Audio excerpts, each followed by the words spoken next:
किसान भाइयों, आज की इस वीडियो में बात करने वाले हैं टमाटर की फसल के बारे में कि आप किसान भाई टमाटर की फसल से ज़्यादा उत्पादन किस प्रकार से ले और टमाटर के पौधे किस प्रकार से लगाना चाहिए, तो उसके बारे में भी बात करेंगे। और टमाटर की फसल में जैसे कि अर्ली ब्लाइट जो कि जुल सा रोग लगता है टमाटर की फसल में, तो उसको आप किस प्रकार से कंट्रोल कर सकते हैं, तो उसके लिए आप कौन सा फंगिसाइड इस्तेमाल कर सकते हैं। और उसके साथ साथ आप किसान भाइयों को ये एक ऐसा कीटनाशक भी बता दूंगा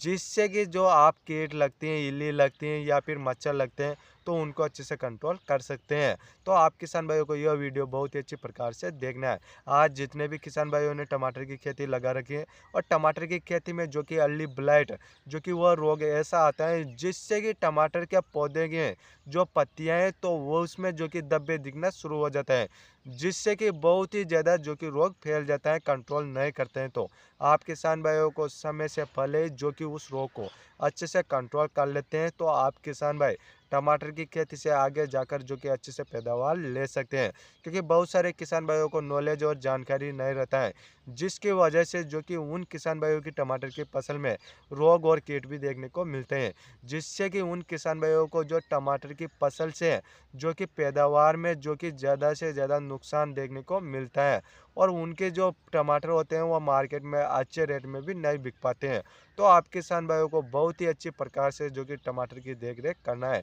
तभी जाकर आप किसान भाई एक अच्छा उत्पादन ले सकते हैं। उससे पहले आप किसान भाई पहली बार हमारे यूट्यूब चैनल पर आए हैं, तो आप किसान भाई हमारे यूट्यूब चैनल को जल्दी से सब्सक्राइब कर लीजिए। क्योंकि आप किसान भाइयों को मैं बताता हूँ कि फसलों में कौन सा रोग लगता है, तो उसके लिए आप कौन सी दवा लेकर आ सकते हैं। तो आप किसान भाइयों को बहुत ही अच्छी प्रकार से देखना है। तो अब बात कर लेते हैं, जैसे कि आप किसान भाई टमाटर की खेती करते हैं, टमाटर के पौधे लगाना चाहते हैं, तो आप किसान भाई ज़्यादा से ज़्यादा टमाटर के पौधों को जो कि डोलियों पर लगाए। जब आप किसान भाइयों की टमाटर की फसल में जब टमाटर के पौधों पर टमाटर आएंगे, तो वह टमाटर जो कि पानी से नहीं लगेंगे, सड़ेंगे नहीं, तो उसकी वजह से आप किसान भाई जो कि टमाटर के पौधों को जो कि डोलियों पर लगा सकते हैं। क्योंकि मैंने बहुत सारे किसान भाइयों को देखा है, जब भी वह किसान भाई जो कि टमाटर की खेती करते हैं, तो बहुत सारे किसान भाई जो कि टमाटर के पौधों को जो कि सारनियों में लगा देते हैं, फिर बाद में उनमें पानी पिलाते हैं, तो वह टमाटर ज़्यादा से ज़्यादा सड़ते हैं, जिससे कि आपको उत्पादन में जो कि नुकसान देखने को मिलेगा। और बहुत सारे किसान भाई तो जो कि मल्चिंग करके जो कि टमाटर की खेती करते हैं, तो वह सबसे अच्छा तरीका माना जाता है, उसमें एक भी टमाटर सड़ने की चांस नहीं रहता है। तो आप किसान भाई मल्चिंग लगाकर भी जो कि टमाटर की खेती कर सकते हैं। और अब बात कर लेते हैं किसान भाइयों, जैसे कि आपकी टमाटर की फसल लगभग लगभग जो कि 30 से 40 दिन की हो जाती है, और उसमें जब फल फूल आना शुरू हो जाता है, तो उस समय पर जो कि टमाटर की फसल में अर्ली ब्लाइट रोग आता है, जिससे कि पत्तों पर धब्बे दिखना शुरू हो जाता है। तो आप किसान भाइयों को समझ जाना है कि टमाटर की फसल में अर्ली ब्लाइट जो कि झुलसा रोग आ चुका है, तो उसके लिए आप किसान भाई जो कि रोको फंगिसाइड ले सकते हैं। क्योंकि किसान भाइयों आपको उसमें टेक्निकल थायोपेनाइट मेथाइल जो कि 70% डब्ल्यूपी फॉर्मुलेशन में देखने को मिल जाता है, क्योंकि वो अर्ली ब्लाइट रोग पर बहुत ही अच्छी प्रकार से काम करता है। तो उसके लिए आप किसान भाई उस फंगिसाइड को ले सकते हैं। और आपका जो 15 से 16 लीटर का टंकी आता है, तो उसमें आपको 30 ग्राम डालना है, और उसके साथ में आप किसान भाइयों को कीटनाशक भी मिला लेना है,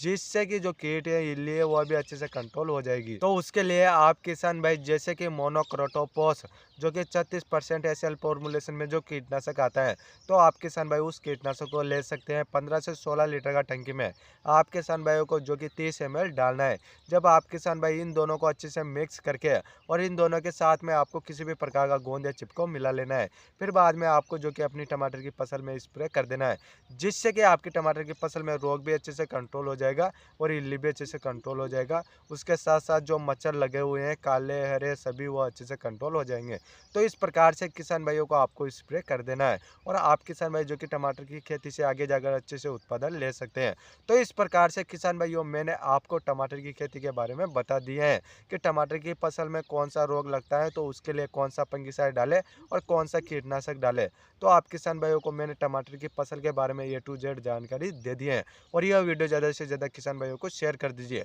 क्योंकि आज जितने भी किसान भाई टमाटर की खेती करते हैं और उन किसान भाइयों को पता नहीं है कि टमाटर की खेती में जो कि कौन सा रोग लगता है, तो उसके लिए कौन सा फंगिसाइड लेकर आए, तो वह भी इस वीडियो को अच्छे से देखकर समझकर जो कि टमाटर की फसल में फंगिसाइड और कीटनाशक इस्तेमाल कर सकते हैं। और आप किसान भाइयों ने अभी तक हमारा यूट्यूब चैनल सब्सक्राइब नहीं किया है, तो आप किसान भाई हमारे यूट्यूब चैनल को जल्दी से सब्सक्राइब कर लीजिए, क्योंकि आप किसान भाइयों को मैं बताता हूँ कि फसलों में कौन कौन से रोग लगते हैं, कौन कौन से कीट लगते हैं, तो उनके लिए आप कौन सा कीटनाशक और कौन सा फंगिसाइड लेकर आ सकते हैं। और आप किसान भाइयों का कोई क्वेश्चन या सवाल है तो आप हमें कमेंट कर सकते हैं, हम आपका कमेंट का रिप्लाई जरूर करेंगे। फिर मिलते हैं किसान भाइयों अगली वीडियो में, तब तक के लिए राम राम किसान भाई।